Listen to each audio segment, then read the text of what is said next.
Hi, my name is Sabra Klein. I am a professor of molecular microbiology and immunology and co-director of the Center for Women's Health, Sex and Gender Research at Johns Hopkins University.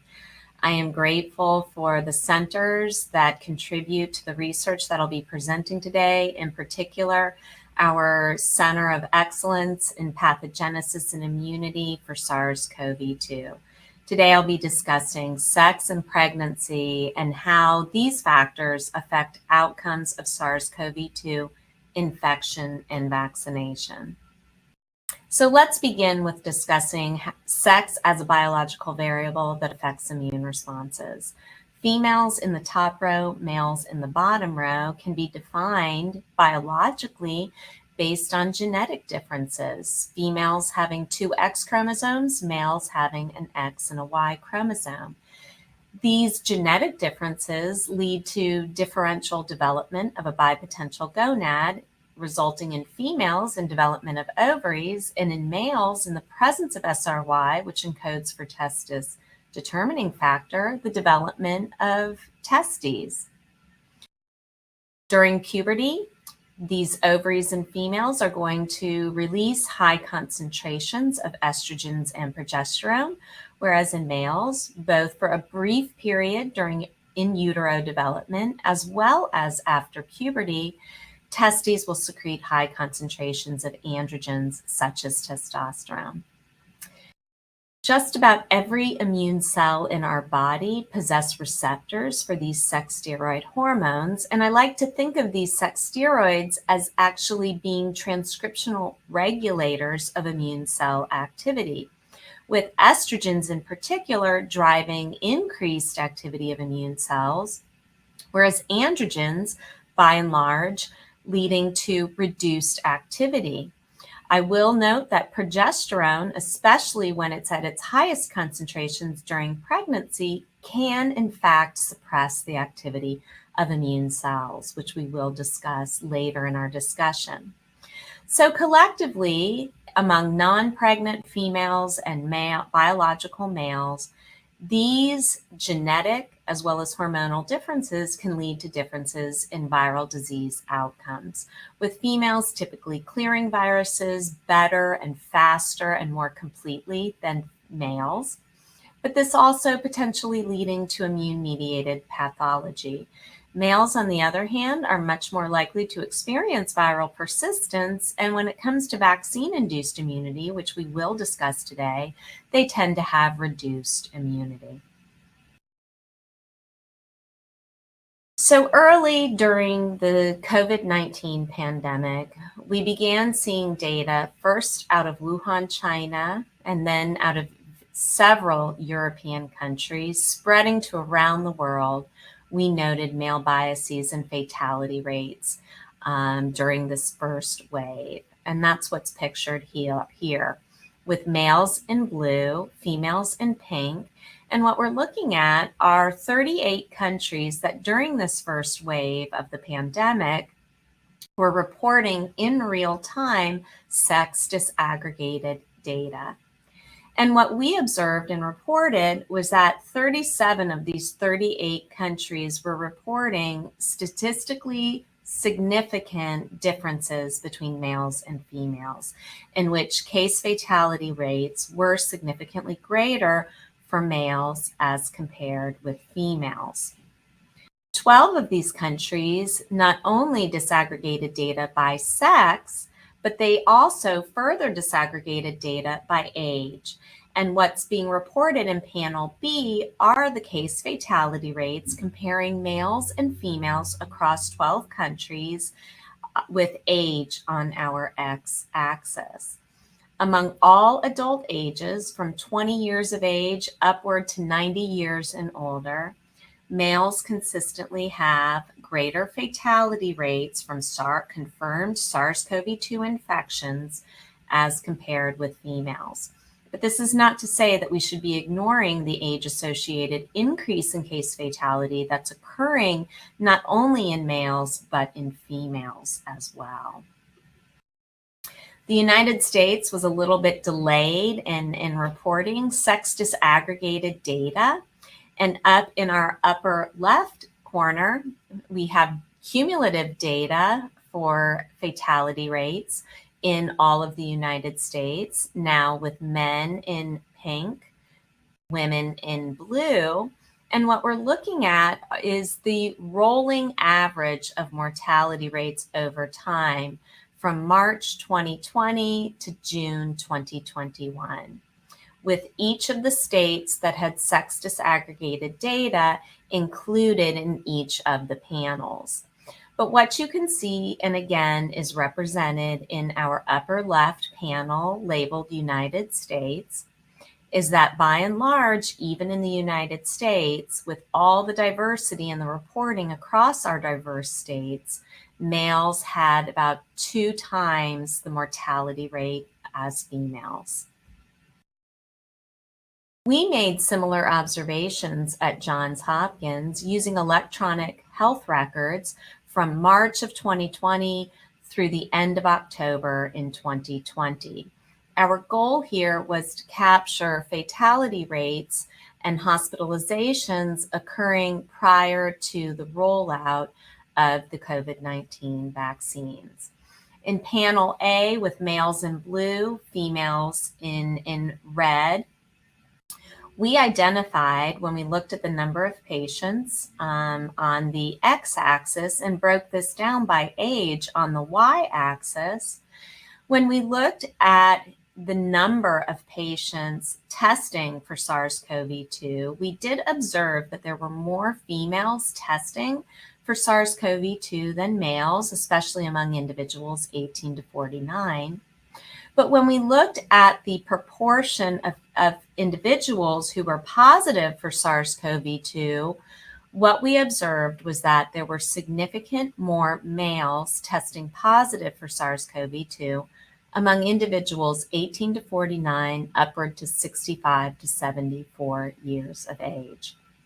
In contrast, at younger ages, so under 18 years of age, or at older ages, 75 years and older, we observed significantly more females testing positive within these age ranges.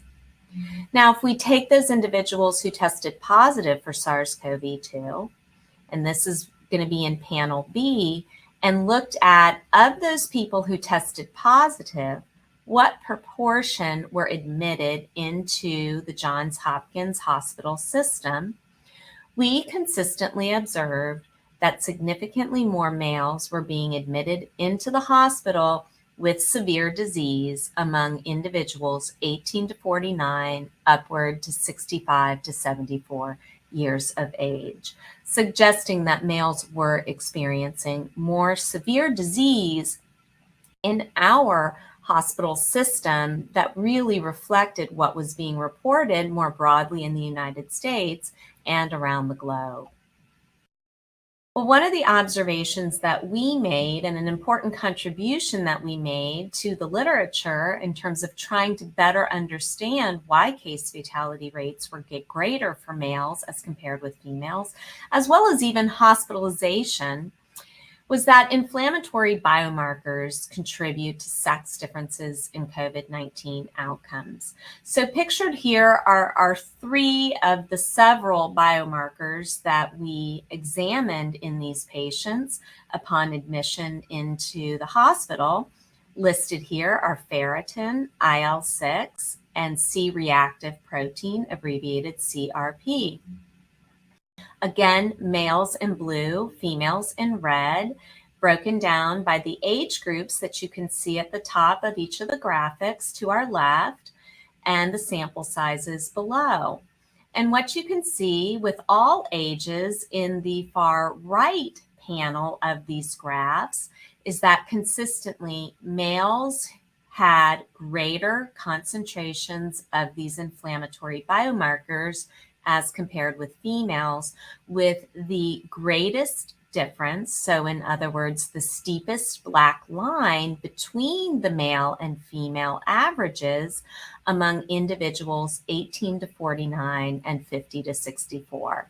At older ages, we observed that these differences between males and females were less pronounced. We then took a biostatistical approach to testing the hypothesis that these inflammatory markers were causing sex differences in COVID-19 outcomes, whether that was within the first 24 hours of admission into the Hopkins hospital or during peak status or peak disease. And that's what we're looking at in the panel to the right of the slide. In gray within each of the panels are the data comparing males and females. And as the average moves toward the right, it's favoring females, females having a more favorable or better outcome following admission into the hospital. As we can see, females have a better outcome than males, especially among individuals 18 to 49 years of age.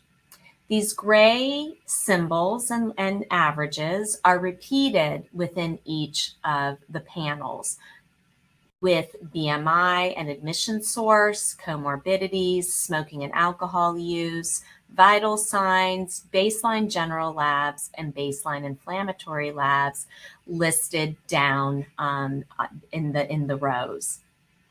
Now in black, these black symbols illustrate what happens with our model when we remove the variables that are located to the left of the panel.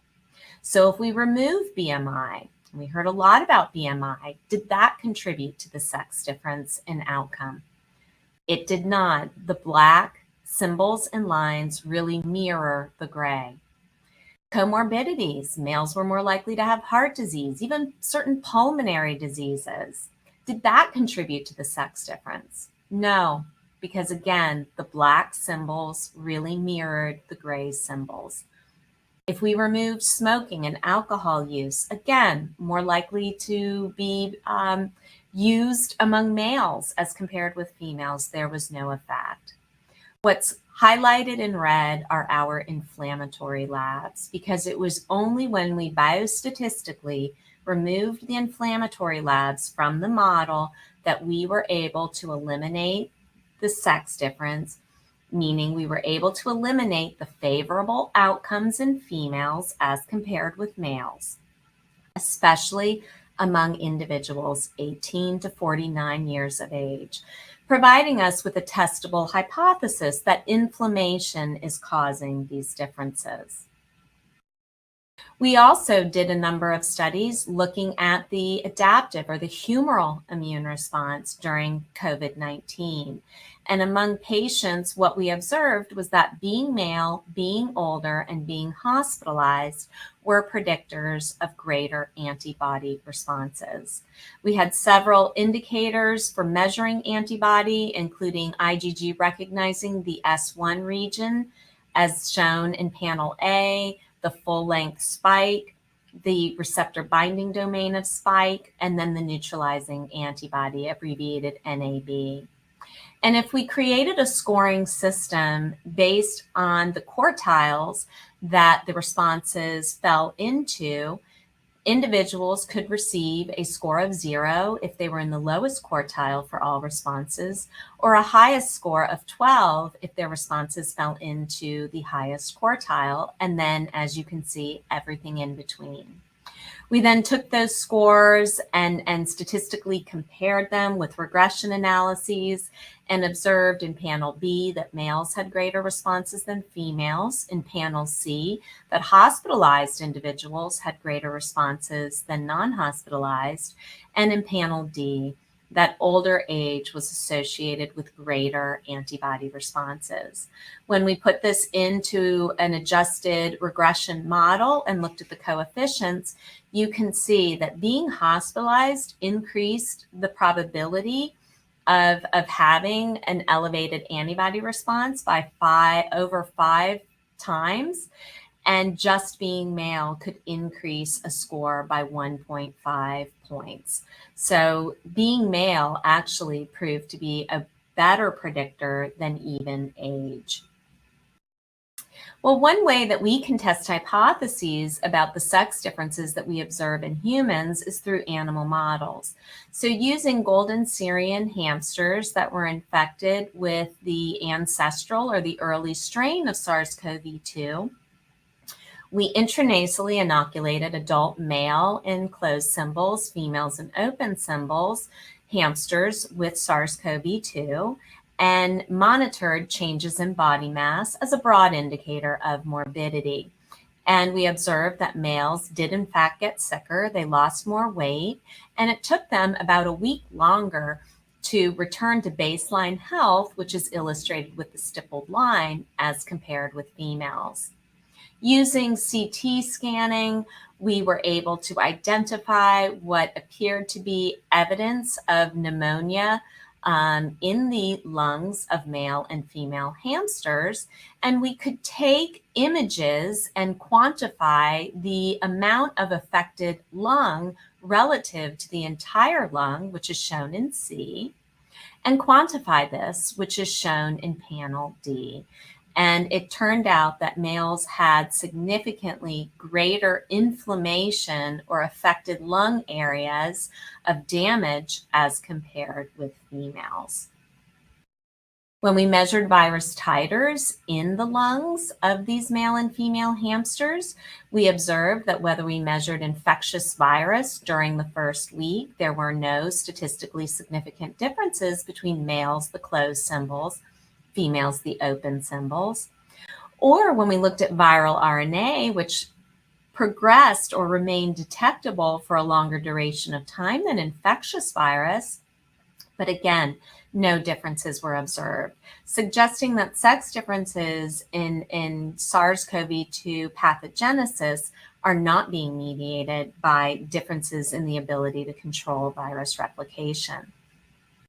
However, when we looked at markers of immunopathology, so we looked at inflammation and we quantified by flow cytometry myeloid cells as well as lymphoid cells, which are indicated in panel B, we found that males had significantly greater percentages of myeloid cells, including CD11b positive cells, whereas females had significantly more lymphocytes in their lungs. In addition to females having more lymphocytes, when we measured antibody responses following recovery from SARS-CoV-2, both peripherally in the blood as well as locally in the lungs, we did in fact observe that females had greater antibody responses than males, including to several of the early mutations that were occurring in these viruses. Hamsters are wonderful because you don't need to genetically modify the hamsters, nor do you have to genetically modify the viruses. Mice have proven to be more difficult, and it wasn't until we observed that any SARS-CoV-2 variant that had the N501Y mutation, including the mu variant, were capable of being recognized or binding to murine ACE2. So using this mu variant in 2 different strains of mice, so outbred CD1 males and females, and inbred C57 black 6 males and females, all animals at 30 weeks of age at the time of intranasal inoculation. And what we observed, very similar to the hamsters, is that males suffer greater morbidity than females, providing us with a tractable system with which to more deeply interrogate through genetic as well as pharmacological manipulations how inflammation might be contributing to worse outcomes in males. I'm now going to switch gears and talk about the biological female-specific condition of pregnancy. So we know that infections are often more severe during pregnancy. There are several viruses that cause severe outcomes in the mother, so they cause maternal disease. There are others that cause congenital disease because they can be vertically transmitted to the fetus. And then there are infections that can cause severe or fatal disease in the neonate, but cause very little harm to the mother. SARS-CoV-2, highlighted in red, indicates a virus that we know can cause profound maternal disease, and whether it causes lasting effects on the neonates is something that is actively being studied. So SARS-CoV-2 infection does in fact cause severe maternal disease, and we are starting to appreciate that this can also impact neonatal outcomes. We do in fact see increased risk of hospitalization, increased mortality, and a greater number of preterm births in females who are infected with SARS-CoV-2 during pregnancy. We've studied this in a cohort of pregnant and non-pregnant people. Half of the pregnant people, or a little more than half, I should say, were infected with SARS-CoV-2. And we also had pregnant people who were uninfected at the time of this study. And what we observed in maternal blood was a significant increase in the expression of IL-1 beta, which we used as an inflammatory marker, among pregnant people who tested positive for SARS-CoV-2 in red squares, as compared with pregnant people who tested negative for SARS-CoV-2. And this difference was most profound within the first 2 weeks of SARS-CoV-2 infection. In addition to having greater inflammation, COVID-19 pregnant women were less likely to develop antiviral antibody responses. So when we measured, for example, the antibodies, the IgG, recognizing the receptor binding domain of spike, abbreviated SRBD, with pregnant as the P in red, non-pregnant, NP in blue, what we observed were that pregnant women had significantly lower IgG responses to SARS-CoV-2 receptor binding domain as compared with non-pregnant women. When we measured functional antibodies, so neutralizing antibodies that can actually neutralize and eliminate virus, while we did not see differences between pregnant and non-pregnant people in terms of the average titers of antibody, when we looked at the proportion of women who had detectable antibodies, we found that pregnant women were significantly less likely to have detectable antibody titers as compared with non-pregnant women. Then when we looked not only in maternal serum, but in cord blood, we saw less neutralizing antibody in the cord blood, again, that recognized SARS-CoV-2, but we did not see the same difference when we looked at non-related antigens, such as against tetanus. We've since gone on to look at mucosal antibodies in pregnant women using samples collected from nasopharyngeal swabs. And what we have observed when we measure IgG recognizing the spike of, in this case, the vaccine strain or the ancestral strain of SARS-CoV-2, now non-pregnant in blue, pregnant in purple, what we observed was that among vaccinated individuals in particular, non-pregnant individuals have significantly greater antibody responses as compared with vaccinated pregnant individuals. Again, suggesting that even in the context of vaccination and confirmed infection, pregnant people have reduced antibody responses, and here again at the mucosal surface within the nasopharyngeal swabs. And when we look at the association of infectious virus in cultures from the nasopharyngeal swabs relative to the anti-spike IgG responses, among all individuals, pregnant and non-pregnant, as well as vaccinated or unvaccinated, again, with non-pregnant being blue, pregnant being purple, unvaccinated are the stippled lines, vaccinated are the solid lines, we do in fact find a significant association in which women who had greater anti-spike IgG concentrations in their nose had less virus recovered from their nasopharyngeal swabs. In addition to studying SARS-CoV-2 infection in pregnant women, we have the opportunity to evaluate the impact of SARS-CoV-2 infection during pregnancy using mouse models in an animal biosafety level 3 facility.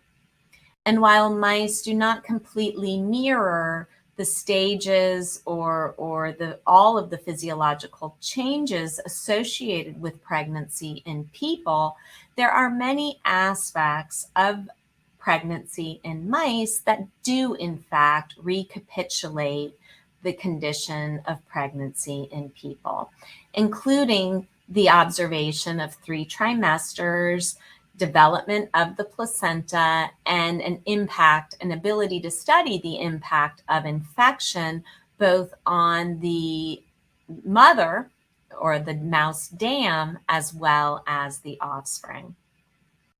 So when we infect pregnant dams with SARS-CoV-2, and this is a mouse-adapted strain of SARS-CoV-2, and compare across different stages of gestation or embryonic development.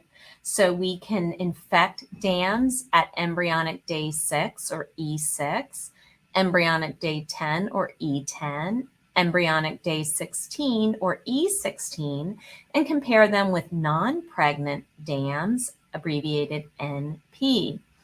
Using E6 as an indicator of the condition of being infected during the first trimester, E10 being representative of second trimester, and E16 being representative of infection during third trimester. And when we look at cumulative sickness in these dams, we find that females infected during the third trimester at E16 experience the most severe outcome from infection. They also, when we look at viral titers, which is in the right panel, log TCID50 is the measure that we use for infectious virus titers, in this case in the lungs of pregnant dams. We find that those infected at E16, and these are all lungs collected 3 days later, so during peak viral titer, females infected at E16 or during the third trimester not only have the greatest disease, but they have the highest concentration of virus. There are also observed outcome effects on the offspring. So SARS-CoV-2 infection at later gestational ages do contribute to greater intrauterine growth restriction. And so we can measure this by weighing the mass of the offspring within 12 hours of birth, which is indicated on the y-axis, and then comparing birth weights among pups born from mock or mouse-adapted SARS-CoV-2 dams who were infected, either mock-infected or infected with SARS-CoV-2 during the first trimester at E6, second trimester at E10, or third trimester at E16. And what we find is that among animals that were infected at E16, those pups have the greatest intrauterine growth restriction, or they are the smallest relative to their mock counterparts.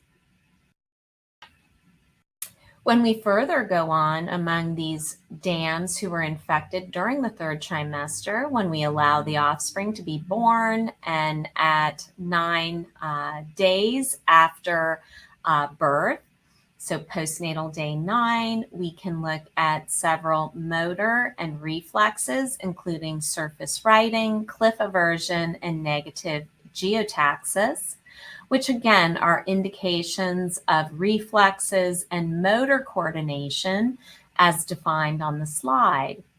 In each case, what we do observe is that it takes pups born from infected dams, again, SARS-CoV-2 infected individuals are the black, and the mock infected are the orange.